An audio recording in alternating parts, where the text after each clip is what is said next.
BSY ಹಿಡಿತ ತಪ್ಪಿದ್ಯಾ ರಾಜ್ಯ BJP? Chandika ಯಾಗ ಬಲ ಕೊಡುತ್ತಾ? ಲೋಕಸಮರಕ್ಕೆ ಶಕ್ತಿ ತುಂಬುತ್ತಾ ಬಿಎಸ್ವೈ ಚಂಡಿಕಾ ಯಾಗ?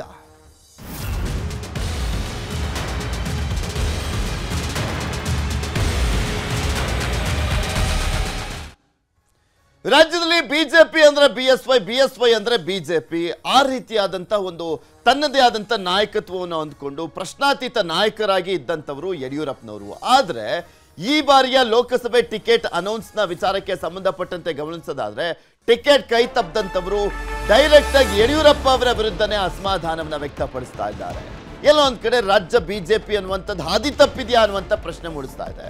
ಸೊ ಹೀಗಾಗಿ ಹಿಡಿತ ತಪ್ಪಿದ್ದ ಹಾಗೆ ಎಲ್ಲ ಒಂದ್ ಕಡೆ ಇವರ ವಿರುದ್ಧ ಅಸಮಾಧಾನ ವ್ಯಕ್ತ ಆಗ್ತಿದ್ದ ಹಾಗೆ, ಯಡಿಯೂರಪ್ಪ ವಿರುದ್ಧ ಅತೃಪ್ತರು ಕೊತ ಕುದಿತಿದ್ದ ಹಾಗೆ ವಿಘ್ನ ನಿವಾರಣೆಗೆ ಬಿಎಸ್ವೈ ಚಂಡಿಕಾ ಯಾಗವನ್ನ ಮಾಡಿಸ್ತಾ ಇದ್ದಾರಾ ಅನ್ನುವಂಥ ಪ್ರಶ್ನೆ ಎದ್ದಿದೆ. ಈಗ ಹೊರನಾಡು ಅನ್ನಪೂರ್ಣೇಶ್ವರಿ ಸನ್ನಿಧಿಯಲ್ಲಿ ಹೋಮ ಹವನ ಮಾಡಿಸಲಾಗ್ತಾ ಇದೆ. ಯಡಿಯೂರಪ್ಪ ಕುಟುಂಬದಿಂದ ವಿಶೇಷ ಪೂಜೆಯನ್ನ ಮಾಡಿಸಲಾಗ್ತಾ ಇರುವಂಥದ್ದು, ಹೋಮವನ್ನ ಮಾಡಿಸಲಾಗ್ತಾ ಇದೆ. ಶತ್ರು ವಿಘ್ನ ನಿವಾರಣೆಗಾಗಿ ಚಂಡಿಕಾ ಯಾಗವನ್ನ ಮಾಡಿಸಲಾಗ್ತಾ ಇದೆ.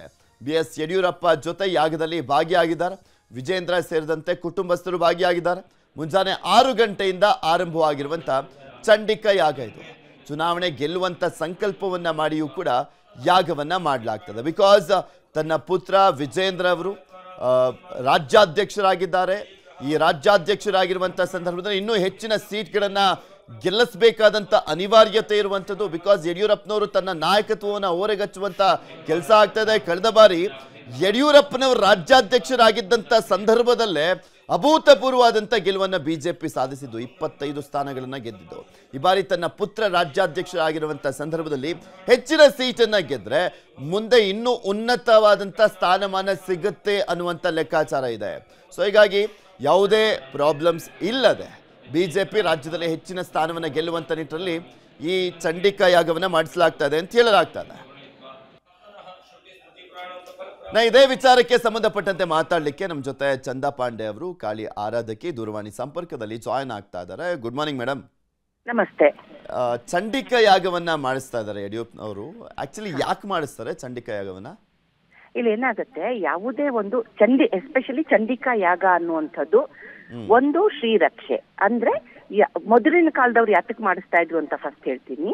ಒಂದು ರಾಜ ಇನ್ನೊಂದು ರಾಜರ ಮೇಲೆ ಯುದ್ಧಕ್ಕೆ ಹೊರಟಾಗ ಅಲ್ಲಿ ನಮಗೆ ಶ್ರೀರಕ್ಷೆಯಾಗಿ ನೀವು ಕಾಯ್ಬೇಕು ಅಂತ ಚಂಡಿಯನ್ನ ಆರಾಧನೆ ಮಾಡುವಂಥದ್ದು. ಅದರಲ್ಲಿ ಚಂಡಿ ಬಂದು ಅಗ್ನಿ ಪುರಾಣದಲ್ಲಿ ಬರ್ತಕ್ಕಂಥದ್ದು. ಒಟ್ಟು 9 ಚಂಡಿಗಳು ಇರ್ತಾರೆ, ಆಯ್ತಾ. ಅದ್ರಲ್ಲಿ ಇವಾಗ ಕಾಮನ್ ಆಗಿ ಮಾಡ್ತಾ ಇರೋದು ಬರೀ ಒಂದು ಚಂಡಿಕಾ ಯಾಗ. ಅದ್ರಲ್ಲಿ ಬಹಳ ಉಗ್ರ ಚಂಡ, ಚಂಡಾದೇವಿ, ಈ ತರ ತುಂಬಾ ಇದೆ. ಅದ್ರಲ್ಲಿ ಚಂಡಿಕಾ ಯಾಗ ಪ್ರಚಲಿತವಾಗಿರುವಂಥದ್ದು ಇದು.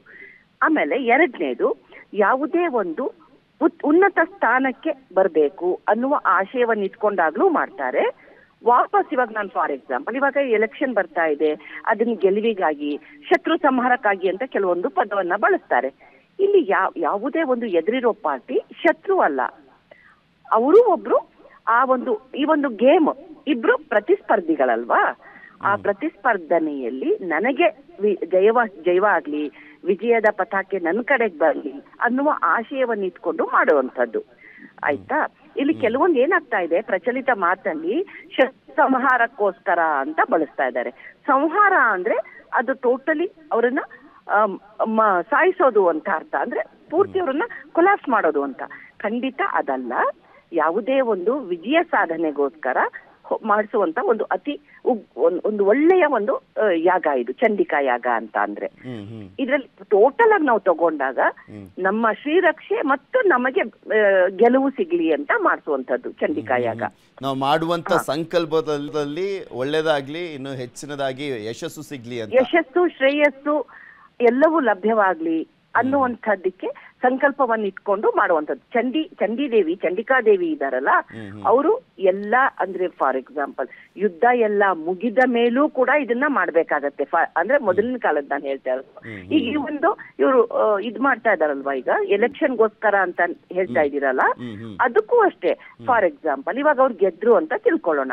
ಗೆದ್ದಾಗ ಮತ್ತೊಮ್ಮೆ ಮಾಡಿಸ್ಬೇಕಾಗತ್ತೆ. ಅಂದ್ರೆ ಧನ್ಯವಾದ ಹೇಳಲಿಕ್ಕೋಸ್ಕರ ಥ್ಯಾಂಕ್ಸ್ ಲೆಟರ್ ದೇವಿಗೆ. ನೀವು ನನ್ನ ಜೊತೆಗಿದ್ರಿ, ನನಗೆ ಗೆಲುವಾಗಿದೆ, ನನ್ನ ಸಂಕಲ್ಪ ನೆರವೇರಿದೆ, ನನಗೆ ಗೆಲುವಾಗಿದೆ. ಹಾಗಾಗಿ ಇನ್ನು ಮುಂದೆಯೂ ಸಹ ಇದೇ ತರ ನೀವು ನಮ್ ಜೊತೆಗಿದ್ದು ಆಮೇಲೆ ರಕ್ಷೆಯನ್ನ ಕೊಡಿ.